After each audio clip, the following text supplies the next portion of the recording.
අනුදී බිකිනි round එකට ඉදිරිපත් වෙන්නේ නැද්ද?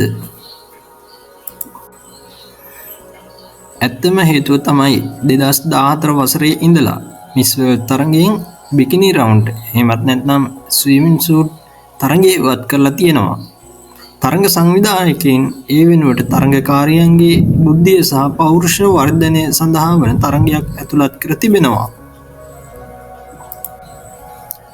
සංවිධායකයින් අදහස් කරන්නේ බිකිනි රවුන්ඩ් එහෙමත් නැත්නම් ස්විමින් සූට් තරගයකින් සංවිධායකයන්ට තරගකාරියන්ට හෝ නරඹන්නට කිසිදු ප්‍රයෝජනයක් නැති බවයි. ඒ නිසාම මෙවර මිස් වර්ල්ඩ් තරගයේ බිකිනි රවුන්ඩ් එහෙමත් නැත්නම් ස්විම් සූට් අංශයක් පවත්වන්නේ නැහැ. ලංකාව වගේ සංස්කෘතික පසුබිමක් තිබෙන රටක බොහෝ දෙනෙක් යුවතියක් මිස් වර්ල්ඩ් තරගයට සහභාගී වීමේදී මේ තරගාංශයෙන් ඉදිරිපත් වීම පිළිබඳ තවමත් සිටින්නේ කිසියම් ඍණාත්මක අදහසකින්. ඉතින් 2014 සිට ඊට තරගාංශය නොපැවැත්වෙන නිසා අනුදී ගුණසේකර එවැනි තරගාංශයකින් ඔබට දකින්නට ලැබෙන්නේ නැහැ.